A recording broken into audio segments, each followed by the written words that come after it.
Rappelez-nous votre nom. Jean-Claude Van Damme. On s'en souviendra. Merci. Qui pouvait imaginer qu'un jeune Belge venu de nulle part avait la moindre chance de devenir une star, non seulement dans le cinéma aux États-Unis, mais aussi dans les arts martiaux? Sûrement pas le petit Jean-Claude, et sûrement pas son père, quand, au tout début des années 70, il amena son fils, sortant à peine de l'enfance, au cours de karaté d'un certain Claude Guts. Il l'a amené pour que j'en fasse un homme. Mais c'était l'idée, hein, parce qu'il trouvait qu'il était timide, un petit peu couillon. Enfin voilà, il n'était pas satisfait de son fils. En fait, contrairement à ce qu'on croit, il était raide comme un piquet, myope comme une taupe, et laid comme un pou. Il était bourré de défauts. Ah, c'était terrible.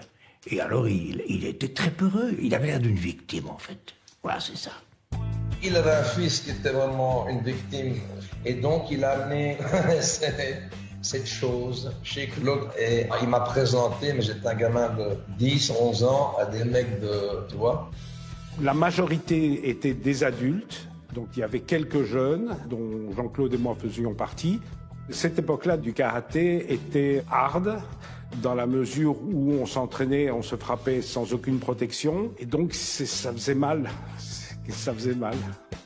Par exemple, j'apprenais à faire le salto avant-arrière, le grand écart de face. Il fallait lever des poids, enfin, des choses, surtout à cette époque, aberrantes. Je n'avais que des ennemis qui me disaient que je n'étais occupé à massacrer tous les gens. On comprend qu'à son contact et à son charisme, pour quelqu'un de jeune et qui doute un peu, on a envie d'être son disciple. Il est encourageant, il est valorisant, il est intransigeant. Il voulait en faire une vraie machine de guerre. Mais dans ce centre sportif s'entraînent aussi des judokas et des boxeurs. Très vite, les compétitions s'enchaînent autant que les victoires. On gagnait toutes les compétitions. Les gens devenaient fous avec nous. On était les premiers champions d'Europe en toutes catégories en contact. Ils sont sortis dans toutes les boîtes.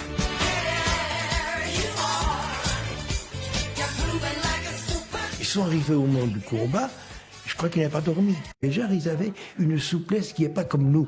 Nous, c'est une souplesse articulaire, c'est une souplesse musculaire. C'est un complément. Ils travaillaient tellement bien qu'ils voulaient le garder, comme danseur étoile. Là, on a failli le perdre.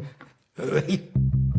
Dans la seconde moitié des années 70, si Jean-Claude fugue du côté de la danse, il n'oublie jamais de revenir aux arts martiaux, qu'il s'agisse de karaté ou de full contact. C'était les débuts de ce bodybuilding qui était donc basé sur la beauté. Il est allé, il a gagné. Pourquoi il a gagné?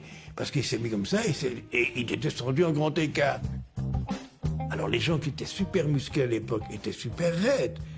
Lui, il fait un truc, alors là, la foule applaudit, cette fille avec... Gladys, c'était splendide. Et c'était une athlète de très haut niveau. Et ça ne pouvait que plaire. Claude Van Damme, Claude Guts, World Champion.